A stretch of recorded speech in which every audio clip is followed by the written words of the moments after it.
Hi everyone, welcome back to the Robertson Media Center at UVA. Today we're going to continue our tutorial on DaVinci Resolve by discussing the basics of audio and transitions. Again, this video is intended for beginners and it only really covers enough to get started. So let's add some audio into DaVinci Resolve here, and you can see I have this edit I've made. Let's say that these are interviews and all the things that I need, but I want to have music in the background. So the first thing you do, of course, is you grab a piece of music and you bring it in. As you can see here, I've drag and drop. Make sure it goes all the way to the front. And now if I were to play through, I could have this piece of music underneath.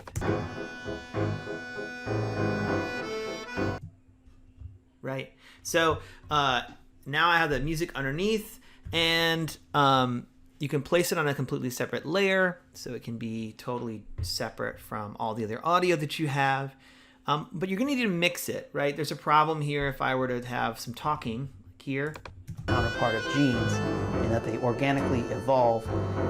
That the music and the talking are probably going to interrupt each other. So we need to drop down and mix levels. This is called mixing, and this is where you take all the things that are on top of each other and playing all at once, and you kind of increase or decrease the volume, etc., to make sure that what needs to be heard in a particular moment is heard clearly and not interrupted by something else or distracted by something else.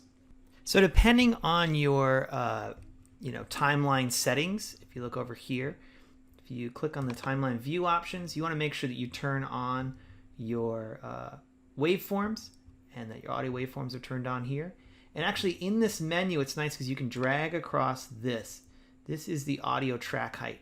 So then you can look at all of them kind of expanded a lot easier. But you can also grab each individual one and drag it out as large as you would like, or you can close them down if they're getting in your way. Problem with having them all open is you've got to scroll over here to see everything all in one place. But when you're working with audio and you say that, oh, the video's all done, I can actually drag this upward, for instance, and then I have a little bit more space to deal with down here.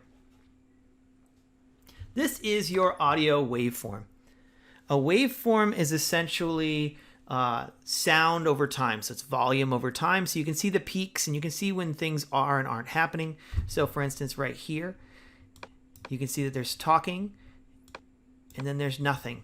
And then there's talking again. So you can see a waveform, what that looks like. On your music, you can see it's playing continuously. And you can see when it's loudest.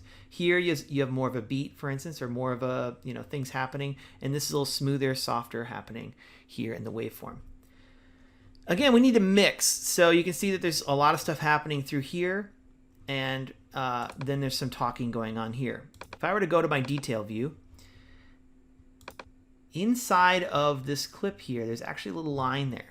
You can see as I hover over, that symbol changes. And that symbol is showing you that the volume bar is right there. So if I click it and drag, you can see I can increase or decrease the volume of an individual clip. We'll turn that to 0 decibels. So negative means that you're turning the volume down, and positive is turning it up. Turn that here. And you can do that on each one of these tracks. So that's the first way you're going to mix. You can say, oh, the music is too loud throughout, so I can just drop down by a couple decibels the music track itself. So each individual piece of audio has its own volume bar. And that is the very basic way of increasing or decreasing the volume. Another thing each track has, as I come over here, you can see that there is a little corner here that as I hover over, again, this is all with my regular selection arrow tool. As I hover over and I drag, I can create a fade in or a fade out. So if I grab this little node here, I can adjust the shape here of the fade in or fade out, how much of a curve there is. But that's getting really specific. But just make sure that you can fade in and fade out, which simply means that you're starting with the volume at 0 and you're moving up to the full volume, which just makes a much smoother transition. This is a form of transitions. And it's called a fade, crossfade, fade in, fade out. These are going to make your clips come in and out much, much smoother and seem much more polished. So if you think about that fade in, right, you're basically creating a change over time to this volume bar. It's what's called a keyframe. They're animation points for a particular setting. And so that one is just creating one at the beginning and end. What if you want it in the middle? For instance, down here on the music, you may want the music louder during this section here where there isn't talking, and then drop down to get quieter during the talking. What you'll need to do is you'll need to hold the Option or Alt button, and you can create key points on the volume bar. So if I want this to drop down a little bit, I want this louder here. Drop down in volume while the talking's happening, and then as soon as the talking is over, I can hold Option again and create a point and drag it back up. So you see it drops down for the talking and back up. And you can do the same thing. This might be a bit extreme. But that's how you mix music in with talking. You essentially hold Option, you create points on the volume bar, and then you drop it down when the speaking is happening. And when it's not, you can bring it back up, right? So the sounds don't interfere with each other. And this you'll do on every single piece of audio to really truly mix, to make sure at a particular moment, how loud is it? And does that work with the other sounds in the mix? You're weaving it together, right? All the pieces are kind of fitting together into a tapestry. And you'll notice with sound, unlike, video, or if you're doing like visual stuff, you can only really see one thing at a time. Sound all comes in all together as kind of one thing that we're hearing and mixes together really nicely. One other thing you may want to do is say, oh, everything's too loud or everything is too soft. Well, you're going to have to go through it without another tool and grab every single one of these volume bars and turn them up or down. If you look in the top right corner, there's something called a mixer. There's this little button here called mixer. If you select that, then it brings up the individual track's volume. You can see that the volume comes up and shows individually on each track.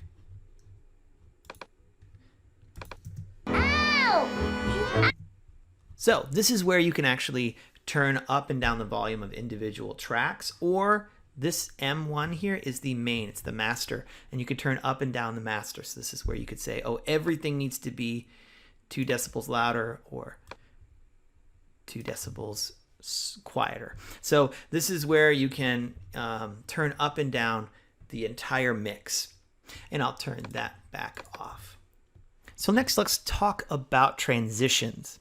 Now, there are both audio and video transitions that are available in this program. And the first one is audio. It's pretty simple because it's very similar to what we just showed. Essentially, you can have a crossfade that you can put onto audio clips. And that's going to create kind of a transition from 0 up to the full volume, or you can do it from one clip to another, which is where this becomes much more useful. You can see that they show up right here. These little symbols here are crossfades. Go up to your effects library. It's in the top left-hand corner of the window. And if you select effects library, it's going to bring up a toolbox right here. And in that toolbox, you select audio transitions. And this is where you can find the crossfade.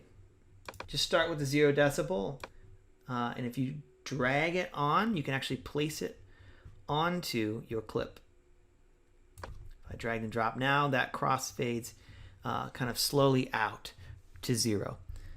So if you have 2 clips that are together, you can actually add a crossfade from one to the other. And what you can do here is you just drag this on and you can place it on the point where they meet. Put another one here. And now it's going to crossfade from this clip to the other. Right, so it's a nice way to transition from one to the next. So for instance, if you had some music, you could do that. You could, cut this up here. Go back to your selection tool, delete this, and you could slide this one over. And then if you add a crossfade, it's going to kind of transition across that point in music. One other way that you can do that, if I select these, I can actually just press delete and get rid of them. If I select that point where they meet, I can right click and I can add a crossfade here. So if I do a 14 frame, I could do longer. If I undo that, I can add a 60 frame. And then you get this notice, oh, some of the clips have insufficient handles. All that means is that you don't have enough material to crossfade from one to the next. So it'll either have to be a shorter crossfade or you need to cut something out so it has something to go from. So let me show you what that means. If I drag this outward, you can see I only have that much, right? That's where I began recording. So I don't have anything on this side of it for it to crossfade in from, right? So if it's going to fade in up here to get to this point, it needs something to come from. So that's why I can crossfade, is because I actually have, you see that down below, I have that extra little bit that I'm crossfading in from. You need to have enough of that in order to actually be able to do the crossfade. So I have enough for a 6 frame. And as you can see, if I say 14, I don't have enough for 14 frames. If you drag and drop it on, it automatically creates a shorter one, and that's as much as you can crossfade from one to the other. So that's very basic mixing. So you're going to be doing transitions, fades. You're going to then also be holding Option and Alt and adjusting on the actual volume frame, like so. Right, so you can create points and drop in or out on the audio, and you're going to figure out in each moment what's the best thing to be hearing and what volume at any particular time in your video, and just make sure that most cases you're going to fade in and fade out almost every clip. Similarly, if I drag this down here and I go to video transitions, I can add almost the exact same thing onto a video. So here I have the dancing baby going to the hamster dance videos here, and if I drag this one, cross dissolve, it's very similar to a crossfade, it's just for video. If I drag that on here, it creates a transition where it's transitioning from the baby, right? Smooth transition over to the hamster dance. It's a nice way to, move from one clip to the other without a hard cut, and it is called a cross dissolve. You can see at the beginning of the video, I have a lot of these, right? A fade in for the first opening title, right? Cross dissolve in, and then I cross dissolve into all of these other clips here. This is something used quite often for a smooth, you see how I can kind of cross dissolve between all of those clips on that portion. It's to create a very smooth transition point. There are other transitions in here. You may have seen some of these, like an iris, right? If I were to put that on this hamster dancing baby edit, you can see it's kind of cheesy. You want to avoid that. I'm going to undo this one. Here's a iris. You can see cross iris. These are all a little bit PowerPointy. They are kind of can get kind of cheesy very quickly. You want something that's really professional seeming, and there are very few of these actually that work that way. Anything in the dissolve area is gonna look pretty good. A blur dissolve is nice, right? Maybe a little much, but certainly a little less loud and bold than some of the like page turns, for instance, or wipes, slides, things like that. One more thing on these, if you go back up, I'll put on a cross dissolve. These are actually, you can edit them with the regular selection arrow tool, just like you would a clip. So I can extend them or shorten them here on any of them. You can, basically it's like trimming. So you can extend them or trim them just using the arrow tool. Okay, so we've done some basic audio mixing. We've done transitions. But you're wondering, how do I record my voiceover, or how do I record directly into the program? We're going to cover it more once we get to some of the more advanced audio stuff later in a different video. But you have to actually record in a different workspace. So I can't record inside this editing workspace. I have to go to a workspace called Fairlight. You can see down here this little musical note. If I select that, and then this is your advanced audio editing suite. This is where you can do a lot of the more advanced audio editing, again in a later video, but we're going to cover how to record audio directly into the program here because this is the only place you can do it. Looks a lot like the editor, right? You have all of your audio in here. Up top you have your mixer. Remember we covered the mixer, right? Looking over here, I can turn that on and off on the side. But this is where you're actually going to do your recording. So as you'll see, there's another button over on the left-hand side with an R in it. This is selecting which track you are going to record to. So make sure if you're saying, oh, I want to record into audio track 5, since it's empty right here, I can select R. And then when I press the record button, it's going to record to that track, and it's determining which one it goes to. However, you also have to set up your input. So if I come over to my mixer on the far right, again, if you hit the little mixer button to make it come up, scroll over to whichever one that you've selected, and you hit input. And this is where you're going to select your input, which for me is this Yeti stereo microphone. So you can see on audio 5, I've selected the stereo microphone I'm going to use. If it were on audio 4, for instance, audio 4, I can select a different microphone. And if you say patch, it actually sets what the input is for that individual track. And then you can close the window. And you can see it says it here, Yeti stereo microphone. You can see the levels bounce as I talk. And over here in the mixer, up here on track 5. And this is how you can tell that your microphone's working. That you are recording directly right from a microphone, and that your levels are properly set. So what are levels? As you can see, as I'm talking, it gets a bit in the red, and if I back up a little bit, you can see it's down here over in the kind of yellow-green area.